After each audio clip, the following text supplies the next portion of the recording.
നമസ്കാരം. 24 റൗണ്ടപ്പിലേക്ക് പ്രിയ പ്രേക്ഷകർക്ക് സ്വാഗതം. ഞാൻ ഗോകുൽ രവി. വിശദമായ റിപ്പോർട്ടുകളിലേക്ക്. കേരളത്തിന്റെ അഭിമാനമായി ചലച്ചിത്ര മേഖലയിലെ പരമോന്നത പുരസ്കാരമായ ദാദാസാഹിബ് ഫാൽക്കെ പുരസ്കാരം മോഹൻലാൽ ഏറ്റുവാങ്ങി. ഡൽഹിയിൽ നടന്ന ചടങ്ങിൽ രാഷ്ട്രപതി ദ്രൗപദി മുർമു പുരസ്കാരം സമ്മാനിച്ചു. 2023 ദേശീയ ചലച്ചിത്ര പുരസ്കാരങ്ങളും ചടങ്ങിൽ വിതരണം ചെയ്തു.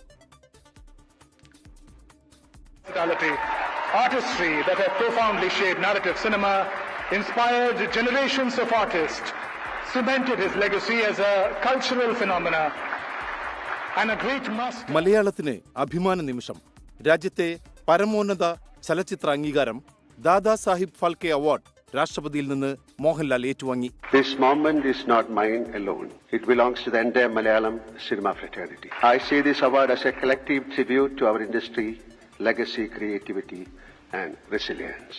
സഹനടിക്കും സഹനടനുമുള്ള അവാർഡുകൾ ഉർവശിയും വിജയരാഘവനും സ്വീകരിച്ചു. Through minimal gestures, anchoring the story's core and elevating its narrative in of rare poignancy, imbued with quiet power, subtle humor and profound. മികച്ച മലയാള ചിത്രം ഉള്ളൊഴുക്കിന്റെ സംവിധായകൻ ക്രിസ്റ്റോ ടോമി, പൂക്കാലം എന്ന സിനിമയിലൂടെ മികച്ച എഡിറ്റർക്കുള്ള അവാർഡ് നേടിയ Mithun Murali, non feature cinema വിഭാഗത്തിൽ MK രാംദാസ് തുടങ്ങിയവർ പുരസ്കാരങ്ങൾ ഏറ്റുവാങ്ങി.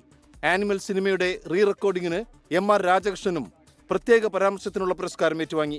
മികച്ച നടനുള്ള പുരസ്കാരം പങ്കിട്ട ഷാറൂഖ് ഖാൻ, വിക്രാന്ത് മാസി എന്നിവരും മികച്ച നടിയായ റാണി മുഖർജിയും അവാർഡുകൾ സ്വീകരിച്ചു. श्रेष्ठ अभिनेत्री का पुरस्कार ग्रहण करते हुए रानी मुखर्जी, जिन्हें film Mrs Chatterjee versus Norway के लिए प्रदान किया. 24 ഡൽഹി. ഭൂട്ടാനിൽ നിന്ന് ഇന്ത്യയിലേക്ക് വാഹനം കടത്തുന്നതിന് പിന്നിൽ വൻ തട്ടിപ്പ് സംഘമെന്ന് കസ്റ്റംസ്. ഇന്ത്യൻ ആർമിയുടെയും അമേരിക്കൻ എംബസികളുടെയും പേരുപയോഗിച്ചും വ്യാജരേഖ ചമച്ചുമാണ് വാഹനം രജിസ്റ്റർ ചെയ്യുന്നതെന്നും പരിവാഹൻ വെബ്സൈറ്റിലും തിരിമറി നടത്തുന്നുണ്ടെന്നും കസ്റ്റംസ് വ്യക്തമാക്കി. ഓപ്പറേഷൻ നംഖോറിന്റെ ഭാഗമായി നടത്തിയ പരിശോധനയിൽ നടന്മാരായ ദുൽഖർ സൽമാന്റെയും അമിത് ചക്കാലക്കലിന്റെയും വാഹനങ്ങൾ പിടിച്ചെടുത്തു. നടന്മാരെ കസ്റ്റംസ് വിളിച്ചു വരുത്തും. ഭൂട്ടാനിൽ നിന്ന് 200ഓളം വാഹനങ്ങളാണ് കേരളത്തിലേക്ക് എത്തിയത്. 35 ഇടങ്ങളിൽ കസ്റ്റംസ് നടത്തിയ പരിശോധനയിൽ 36 വാഹനങ്ങൾ പിടികൂടി. പരിശോധന നടത്തിയ സ്ഥലങ്ങളിൽ വൻ GST തട്ടിപ്പ് കണ്ടെത്തി. വില കൂടിയ വാഹനങ്ങൾ ഭൂട്ടാനിലെത്തിച്ച് പിന്നീട് ഇന്ത്യയിലേക്ക് കൊണ്ടുവരുന്നതാണ് തട്ടിപ്പ് സംഘത്തിന്റെ രീതി. പരിവാഹൻ വെബ്സൈറ്റിലും കൃത്രിമം നടന്നിട്ടുണ്ട്. നടന്മാരായ ദുൽഖർ സൽമാൻ, പൃഥ്വിരാജ്, അമിത് ചക്കാലക്കൽ എന്നിവരുടെ വീടുകളിലാണ് പരിശോധന നടത്തിയത്. ദുൽഖർ സൽമാന്റെയും അമിത്തിന്റെയും വീടുകളിൽ നിന്ന് 2 വീതം വാഹനങ്ങൾ പിടിച്ചെടുത്തു. രേഖകൾ ഹാജരാക്കിയില്ലെങ്കിൽ കസ്റ്റംസ് നിയമം അനുസരിച്ച് തുടർ നടപടി നേരിടേണ്ടി വരും. പ്രോഹിബിറ്റഡ് ആയിട്ടുള്ള ഒരു വണ്ടി നമുക്കിവിടെ ഫൈൻ അടച്ച് റെഗുലറൈസ് ചെയ്യാൻ പറ്റില്ല. അത് അഡ്ജുഡിക്കേഷനിലേക്ക് തന്നെ പോകണം.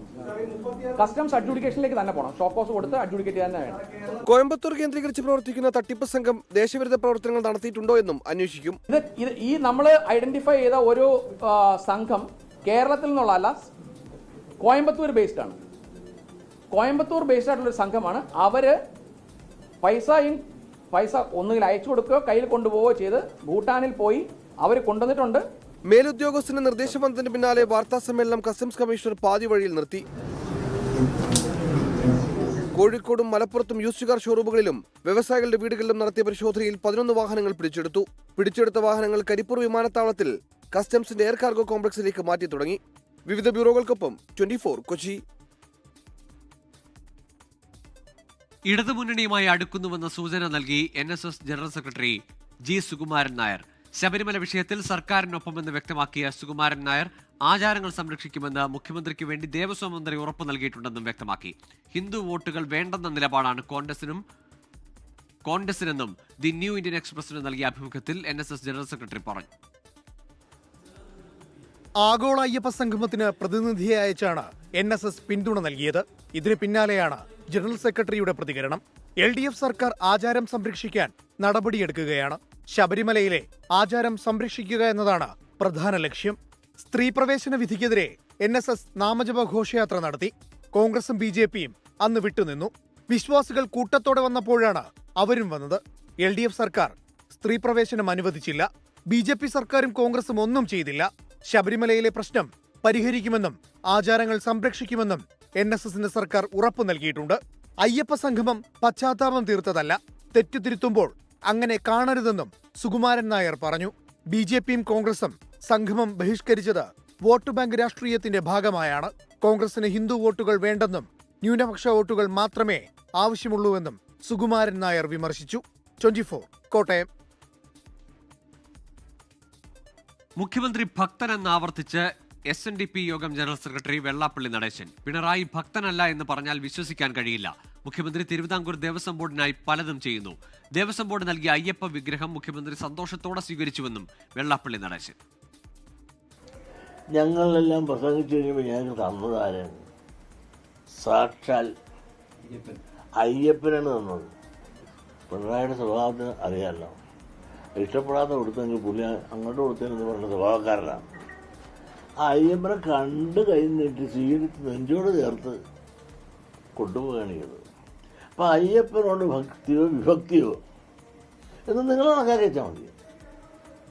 അതുകൊണ്ട് ഭക്തനല്ല എന്ന് ആരെങ്കിലും പറഞ്ഞാൽ ഞാനത് വിശ്വസിക്കില്ല. ആഗോള അയ്യപ്പ സംഗമം ചരിത്ര വിജയമാണെന്ന് തിരുവിതാംകൂർ ദേവസ്വം ബോർഡ്. ശബരിമലയെ ആഗോള തീർത്ഥാടന കേന്ദ്രമാക്കി മാറ്റാനുള്ള ക്രിയാത്മകമായ നിർദ്ദേശങ്ങൾ സംഗമത്തിൽ ഉയർന്നുവന്നു. നിർദ്ദേശങ്ങൾ പരിശോധിച്ച് സംസ്ഥാന സർക്കാരിന്റെ സഹായത്തോടെ സമയബന്ധിതമായി നടപ്പിലാക്കും.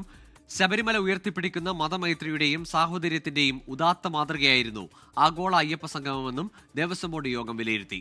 ശബരിമലയുടെ പേരിൽ വിദ്വേഷ പ്രചാരണം നടത്തുന്നവരെ ജനങ്ങൾ ഒറ്റപ്പെടുത്തിയെന്നതാണ് സംഗമത്തിന്റെ വിജയം സൂചിപ്പിക്കുന്നതെന്ന് പ്രസിഡന്റ് അഡ്വക്കേറ്റ് PS പ്രശാന്ത്, മെമ്പർമാരായ advocate A Ajikumar, advocate PD Santhosh Kumar എന്നിവർ വാർത്താക്കുറിപ്പിൽ അറിയിച്ചു. പലസ്തീനെ അംഗീകരിക്കുന്നത് ഹമാസിനെ അംഗീകരിക്കുന്നതിന് തുല്യമാണെന്ന് ഐക്യരാഷ്ട്രസഭയിൽ അമേരിക്കൻ പ്രസിഡന്റ് ഡൊണാൾഡ് ട്രംപ്. ഗസയിലെ യുദ്ധം ഉടൻ അവസാനിപ്പിക്കണം, എന്നാൽ സമാധാന ശ്രമങ്ങളോട് സഹകരിക്കാത്തത് ഹമാസ് എന്നും ട്രംപ് ആരോപിച്ചു. താരിഫ് തങ്ങളുടെ പ്രതിരോധ മാർഗമാണെന്നും ട്രംപ് ഐക്യരാഷ്ട്രസഭയെ അഭിസംബോധന ചെയ്തു പറഞ്ഞു. ഗസയെക്കുറിച്ചും താരിഫിനെക്കുറിച്ചും പറഞ്ഞ ഭാഗങ്ങൾ മാറ്റി നിർത്തിയാൽ ഡൊണാൾഡ് ട്രംപ് ഐക്യരാഷ്ട്രസഭയെ അഭിസംബോധന ചെയ്ത് നടത്തിയ പ്രസംഗത്തിൽ പുതുമയൊന്നും ഉണ്ടായിരുന്നില്ല. ഗസയിലെ യുദ്ധം ഉടൻ അവസാനിപ്പിക്കണമെന്നാവശ്യപ്പെട്ട ട്രംപ് ഹമാസ് സമാധാന ശ്രമങ്ങൾ അംഗീകരിക്കുന്നില്ല എന്നാരോപിച്ചു. യുദ്ധം അവസാനിപ്പിക്കണമെങ്കിൽ ആദ്യം ഹമാസ് ബന്ദികളാക്കി വെച്ച ഇസ്രായേലികളെ വിട്ടയക്കണം. 20 ബന്ദികളെയും തിരിച്ചു വേണം. കൃത്യമായി പറഞ്ഞാൽ 38 പേരുടെ മൃതദേഹവും കിട്ടണം, ട്രംപ് പറഞ്ഞു.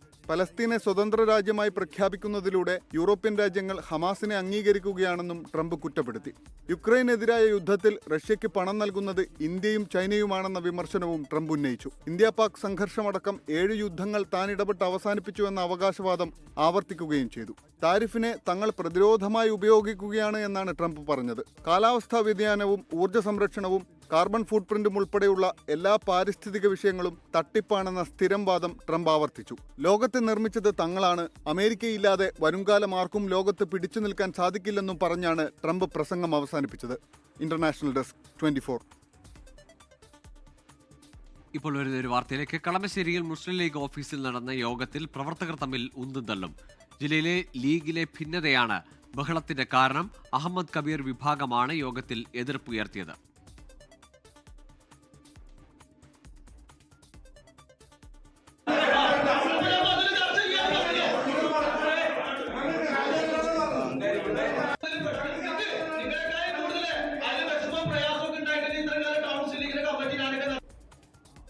വിവരങ്ങളുമായി റാഫി കരീം ചേരുന്നു കൊച്ചിയിൽ നിന്ന്. റാഫി, എന്താണ് ഈ തർക്കത്തിനും ബഹളത്തിനും ഒക്കെ വഴിവെച്ച വിഷയം? മുസ്ലിം ലീഗ് എറണാകുളത്ത് നടത്തുന്ന ഗാസ ഐക്യദാർഢ്യ സദസ്സിന്റെ പ്രചരണാർത്ഥം നടത്തിയ യോഗത്തിനിടയിലാണ് ലീഗ് പ്രവർത്തകർ തമ്മിൽ രൂക്ഷമായ ബഹളവും ഉന്തും തള്ളും ഉണ്ടായത്. കളമശ്ശേരി ലീഗ് ഓഫീസിൽ വെച്ചായിരുന്നു ഈ സംഭവങ്ങളെല്ലാം അരങ്ങേറിയത്. ജില്ലാ മണ്ഡലം നേതാക്കൾക്കും മുനിസിപ്പൽ കമ്മിറ്റി പ്രസിഡന്റ് PMA ലത്തീഫിനുമെതിരെ നടപടിയെടുത്തതിൽ അടക്കമുള്ള കാര്യങ്ങളിൽ എതിർപ്പുയർത്തിയാണ് ഒരു വിഭാഗം യോഗത്തിൽ ബഹളം വെച്ചത്. തുടർന്ന് ഈ വിഭാഗത്തെ ശാന്തമാക്കാൻ ശ്രമിക്കുന്നതിനിടയിൽ 2 വിഭാഗങ്ങളായി ചേരി കൊണ്ട് പരസ്പരം ബഹളം വയ്ക്കുകയായിരുന്നു. ഈ കൺവെൻഷനിലേക്ക് പ്രവർത്തകർ പങ്കെടുക്കുന്നത് നിലവിൽ ലീഗ് നേതാക്കൾക്കെതിരെ എടുത്തിരിക്കുന്ന നടപടികൾ പിൻവലിച്ചതിന് ശേഷം മാത്രമാണ് എന്നുള്ള ഒരു ആവശ്യമാണ് ഈ ബഹളത്തിൽ ഒരു വിഭാഗം ഉന്നയിച്ചത്. എന്നാൽ ഇതുമായി ബന്ധപ്പെട്ട കാര്യങ്ങൾ ജില്ലാ കമ്മിറ്റിയിലടക്കം ചർച്ച ചെയ്യാം, ഇപ്പോഴത് ചർച്ച ചെയ്യേണ്ട വേദിയല്ല എന്ന് പറഞ്ഞതോടുകൂടിയാണ് ബഹളം അത് ശക്തമായി ഉന്തും തള്ളിലേക്ക് എത്തിയത്. എന്തായാലും ഈ സംഭവവുമായി ബന്ധപ്പെട്ടുകൊണ്ട് കൂടുതൽ ആളുകൾക്കെതിരെ നടപടി ഉണ്ടായേക്കും എന്നുള്ള സൂചനയാണ് നിലവിൽ ലഭ്യമാകുന്നത്. ഇവിടെ ഈ പരിപാടിയിൽ മുഖ്യപ്രഭാഷണം നടത്താനെത്തിയ വനിതാ ലീഗ് ജില്ലാ സെക്രട്ടറി ഡോക്ടർ സിമി അമീർ അടക്കമുള്ളവർ ഈ ബഹളത്തെ തുടർന്ന് യോഗത്തിൽ. റാഫി കരീമാണ് വിശദാംശങ്ങൾ നൽകിയത് കൊച്ചിയിൽ നിന്ന്. തദ്ദേശ തെരഞ്ഞെടുപ്പ് നവംബർ ഡിസംബർ മാസങ്ങളിൽ നടക്കുമെന്ന് സംസ്ഥാന തെരഞ്ഞെടുപ്പ് കമ്മീഷണർ A ഷാജഹാൻ.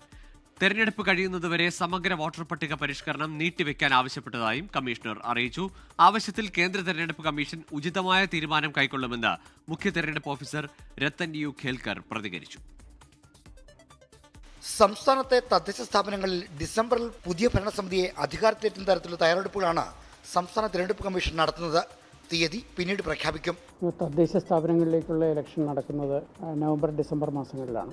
ഡിസംബർ 20 മുമ്പായി ഇലക്ഷൻ പ്രോസസ്സ് കംപ്ലീറ്റ് ചെയ്യുക എന്നുള്ളതാണ് കമ്മീഷൻ ഉദ്ദേശിക്കുന്നത്. വോട്ടേഴ്സ് ലിസ്റ്റ് തെരഞ്ഞെടുപ്പിന് മുന്നോടിയായി ഒരു വട്ടം കൂടി പുതുക്കുന്നതാണ്. തദ്ദേശ തെരഞ്ഞെടുപ്പ് നടക്കുന്നതിനിടയിൽ സമഗ്ര വോട്ടർ പട്ടിക പരിഷ്കരണം നടന്നതിൽ സംസ്ഥാന തെരഞ്ഞെടുപ്പ് കമ്മീഷന് ആശങ്കയുണ്ട്. തദ്ദേശ തെരഞ്ഞെടുപ്പ് നടക്കുന്ന അതേ അവസരത്തിൽ അതുമായി ബന്ധപ്പെട്ട ഉദ്യോഗസ്ഥർ സ്പെഷ്യൽ ഇൻറ്റൻസീവ് റിവിഷൻ്റെ പ്രവർത്തനങ്ങളുമായി ബന്ധപ്പെടേണ്ടവരാണ്. അത് തമ്മിലൊരു ക്ലാഷ് ഉണ്ടാകാത്ത തരത്തിൽ SIRൻ്റെ തീയതികൾ നിശ്ചയിക്കണം എന്നുള്ള ഒരു നിർദ്ദേശം ഇന്നലെ സംസ്ഥാന തെരഞ്ഞെടുപ്പ് കമ്മീഷൻ ചീഫ് ഇലക്ടറൽ ഓഫീസർക്ക് നൽകിയിരുന്നു. തദ്ദേശ തെരഞ്ഞെടുപ്പിന്റെ പശ്ചാത്തലത്തിൽ സംസ്ഥാനത്ത് വോട്ടർ പട്ടിക പരിഷ്കരണം മാറ്റിവെച്ചേക്കും. കേന്ദ്ര തെരഞ്ഞെടുപ്പ് കമ്മീഷൻ അനുകൂല തീരുമാനമെടുത്തായാണ് സൂചന. ഉചിതമായിട്ടുള്ള തീരുമാനം ഇലക്ഷൻ കമ്മീഷൻ എടുക്കുന്നതായിരിക്കും. തദ്ദേശ തെരഞ്ഞെടുപ്പിന് മുന്നോടിയായി സംസ്ഥാനത്തെ സംവരണ വാർഡുകൾ നിശ്ചയിക്കുന്നതിനുള്ള നറുക്കെടുപ്പ് ഒക്ടോബർ 13 മുതൽ 21 വരെ നടക്കും. പട്ടികജാതി, പട്ടികവർഗ, വനിതാ സംവരണ വാർഡുകളുടെ നറുക്കെടുപ്പാണ് നടക്കുക. 24 തിരുവനന്തപുരം. തിരുവനന്തപുരത്ത് ആത്മഹത്യ ചെയ്ത BJP കൗൺസിലർ തിരുമല അനിൽ പ്രസിഡന്റായ ഫാം ടൂർ സഹകരണ സംഘത്തിൽ വ്യാപക ക്രമക്കേടെന്ന അന്വേഷണ റിപ്പോർട്ട്. അനുമതിയില്ലാതെ വായ്പ നൽകിയതിലൂടെയും താൽക്കാലിക നിയമനം നടത്തിയതിലൂടെയും കോടികളുടെ നഷ്ടമുണ്ടായെന്ന സഹകരണ വകുപ്പിന്റെ റിപ്പോർട്ടിലുണ്ട്. ഇതിനിടെ BJP നേതൃത്വത്തിനെതിരെ വലിയവിള കൗൺസിലറുടെ ഭർത്താവ് പരസ്യ പ്രതികരണവുമായി രംഗത്തെത്തി. തിരുമല അനിൽ പ്രസിഡന്റായ ഫാം ടൂർ സഹകരണ സംഘത്തിൽ വ്യാപക ക്രമക്കേടെന്നാണ് സഹകരണ വകുപ്പ് 2 ആഴ്ച മുന്നേ നടത്തിയ പരിശോധനയിൽ കണ്ടെത്തിയത്. അനാവശ്യ ഇടപെടലിലൂടെ സംഘത്തിന് കോടികളുടെ നഷ്ടമുണ്ടായെന്ന റിപ്പോർട്ടിൽ പറയുന്നു. അനുമതിയില്ലാതെ C ക്ലാസ് അംഗങ്ങൾക്ക് വായ്പ നൽകിയതിൽ 2.5 കോടി രൂപ കുടിശ്ശികയായി. സഹകരണ വകുപ്പിന്റെ സർക്കുലർ നിർദ്ദേശങ്ങൾക്ക് വിരുദ്ധമായി സംഘം പ്രവർത്തിച്ചു. ഇതിലൂടെ 14 ലക്ഷം രൂപ സംഘത്തിന് നഷ്ടം. ബാങ്കിൽ ഏജന്റുകളെ നിയമിച്ചതിലും കമ്മീഷൻ നൽകിയതിലും താൽക്കാലിക നിയമനം നടത്തിയതിലും 1 കോടി 18 ലക്ഷം രൂപ നഷ്ടപ്പെട്ടു. അനുമതിയില്ലാതെ പൊതുഫണ്ട് നഷ്ടപ്പെടുത്തിയത് വഴി 12 ലക്ഷത്തിന്റെ ക്രമക്കേടുണ്ടായതായും റിപ്പോർട്ടിൽ പറയുന്നു. നഷ്ടമായ തുക സംഘം സെക്രട്ടറിയിൽ നിന്നും ഭരണസമിതി അംഗങ്ങളിൽ നിന്നും പലിശ സഹിതം ഈടാക്കണമെന്നും റിപ്പോർട്ടിൽ ശുപാർശയുണ്ട്. അന്വേഷണത്തിൽ ക്രമക്കേട് പുറത്തായതോടെ പ്രസിഡന്റ് അനിൽകുമാറിന് സമ്മർദ്ദം കൂടി. വായ്പ നൽകിയവരോട് പണം തിരികെ ചോദിച്ചു. ലഭ്യമാകാത്തതിനെ തുടർന്ന് ആത്മഹത്യ ചെയ്തു എന്നാണ് ഉയരുന്ന ആരോപണം. അതേസമയം അനിൽകുമാറിന്റെ ആത്മഹത്യയിൽ BJPക്കുള്ളിൽ പ്രതിഷേധം ശക്തമാവുകയാണ്.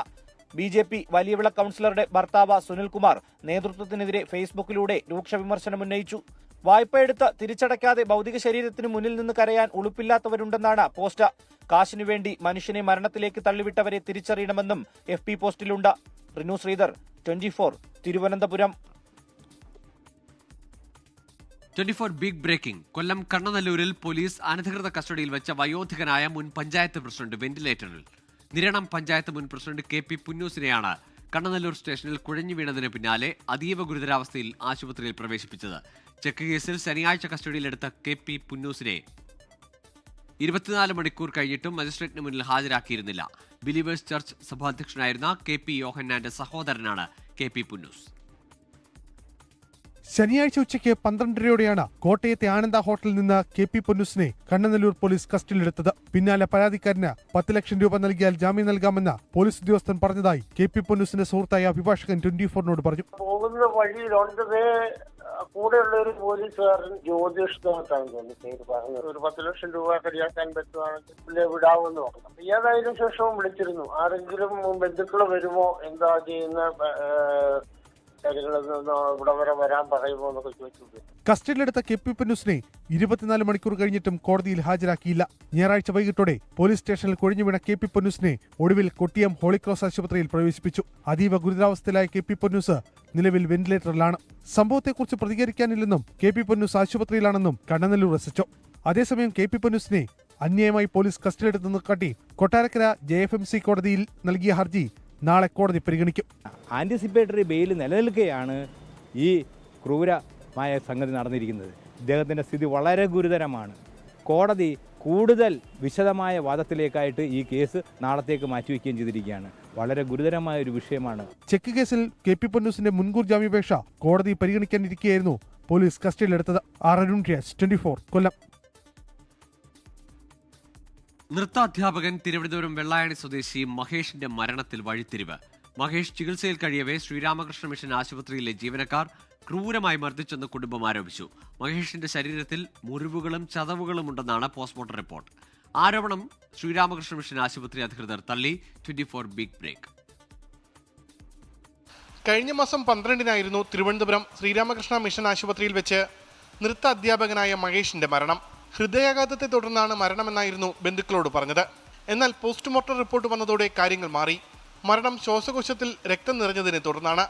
ശരീരത്തിൽ 20-ലധികം ആഴത്തിലുള്ള മുറിവുകളും ചതവുകളുമുണ്ടെന്ന് പോസ്റ്റ്മോർട്ടം റിപ്പോർട്ട്. മാനസിക വെല്ലുവിളിയെ തുടർന്ന് 7-ാം തീയതി ആശുപത്രിയിൽ എത്തിച്ച ശേഷം തുടർച്ചയായി 2 ദിവസം മഹേഷിനെ ക്രൂരമായി മർദ്ദിച്ചെന്ന് ബന്ധുക്കൾ. ഞങ്ങളകത്ത് നിർത്തിയില്ല. അവൻ്റെ സൗണ്ട് പോലും ഞങ്ങൾക്ക് വെളിയിൽ കേൾക്കാൻ പറ്റിയില്ല. 2 കൈയും കാലും കെട്ടിട്ടില്ല. നോക്കിയപ്പം കവിളിൻ്റെ അവിടെ അങ്ങ് നീരിയേറി, നെഞ്ചിൻ്റെ അവിടെ, കഴുത്തിൻ്റെ അവിടെയൊക്കെ, ആ മടക്കിൻ്റെ അവിടെയൊക്കെ അങ്ങ് ഭയങ്കര പ്രശ്നം. മർദ്ദിച്ച കാര്യം ചികിത്സിച്ച ഡോക്ടറെ മഹേഷിന്റെ സഹോദരി ഫോണിൽ വിളിച്ചറിയിച്ചു. ഇന്ന് വന്നവര് ഇന്നലെ വന്ന അതേ ആള് തന്നെയാണ് വന്നത്. ഇന്നലത്തേനേക്കാളും വളരെ മൃഗീയമായിട്ടാണ് ഇന്ന് അവനെ അടിച്ചത്. സിസ്റ്റർമാരും കൂടെ ഉണ്ടായിരുന്നു. പോസ്റ്റ്മോർട്ടം റിപ്പോർട്ടിൽ ഗുരുതര കണ്ടെത്തലുകളുണ്ടെങ്കിലും പോലീസ് അന്വേഷിക്കാൻ തയ്യാറായില്ലെന്നും ആരോപണമുണ്ട്. എന്നാൽ ആന്തരിക അവയവങ്ങളുടെ രാസപരിശോധന ഫലം വന്ന ശേഷമേ മരണകാരണം സ്ഥിരീകരിക്കാൻ കഴിയൂ എന്നാണ് പോലീസ് നിലപാട്. മഹേഷിനെ മർദ്ദിച്ചെന്ന ആരോപണം ശ്രീരാമകൃഷ്ണ മിഷൻ ആശുപത്രി അധികൃതർ തള്ളി. മർദ്ദിച്ചിട്ടില്ലെന്നും പോലീസ് അന്വേഷണത്തിലിരിക്കുന്നതിനാൽ പ്രതികരിക്കുന്നില്ലെന്നും ആശുപത്രി അധികൃതർ അറിയിച്ചു. എന്തായാലും പോസ്റ്റ്മോർട്ടം റിപ്പോർട്ടിലെ ഈ ഗുരുതരമായ മുറിവുകളിൽ കൃത്യമായി സൂചനയുണ്ട് എന്താണ് മരണകാരണമെന്ന്.